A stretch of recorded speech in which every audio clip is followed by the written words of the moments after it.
Oke, sekarang saya mau jelaskan sedikit soal elemen-elemen desain penelitian. Apa sih desain penelitian itu? Desain penelitian itu adalah sebuah blueprint atau rencana bagaimana nanti kamu mengumpulkan data, melakukan pengukuran, melakukan analisis data, bagaimana kamu nanti menjawab pertanyaan penelitianmu. Itu disebut dengan desain penelitian. Nah, ini kamu perhatikan bagian details of study. Jadi dari problem statement sampai nanti ke data analysis itu ada details of study. Ini nanti kamu baca aja. Research strategis itu posisinya di sini ya, research strategis. Di kiri atas itu. Nah, macam-macam, ini ada banyak, tapi kurang lebih ada eksperimen, ada survei, ada etnografi, ada case studies, ada grounded theory, ada action research.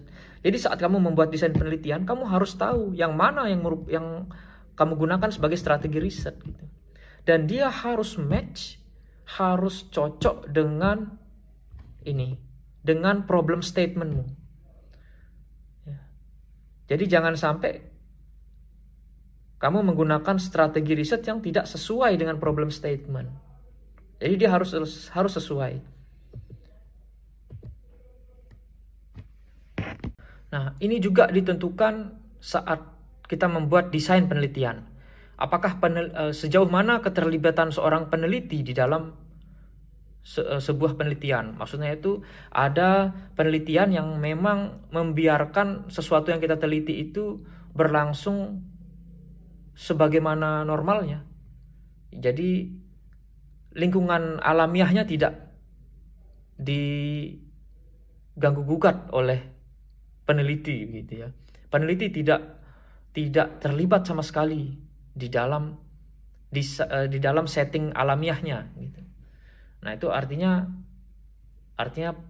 keterlibatan peneliti sangat sedikit ya. Tetapi ada juga yang peneliti melakukan manipulasi tertentu terhadap variabel-variabel yang dia teliti gitu. Nah, ini ditentukan pada saat membuat desain penelitian. Keterlibatan seorang peneliti itu sejauh mana. Nah, kalau ini study setting, jadi di dalam riset bisnis itu kita bisa melakukan penelitian dengan cara studi lapangan misalnya. Kalau kita melakukan penelitian dengan studi lapangan, maka sesuatu yang kita teliti itu dia berada dalam natural setting.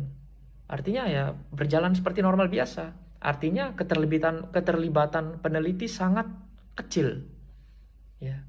Lalu bisa juga kita melakukan eksperimen lapangan gitu. Itu ada peneliti bisa terlibat, atau eksperimen lab. Eksperimen lab itu peneliti bisa ya tadi ya, dia keterlibatannya sangat tinggi karena melalui laboratorium, artinya settingnya dibuat. Nah, ini bisa dilakukan di riset bisnis. Nah, lalu unit analisis ini juga kita harus tahu di dalam desain riset kita. Unit analisis kita tuh apa? Individual gitu, group, organization, atau apa.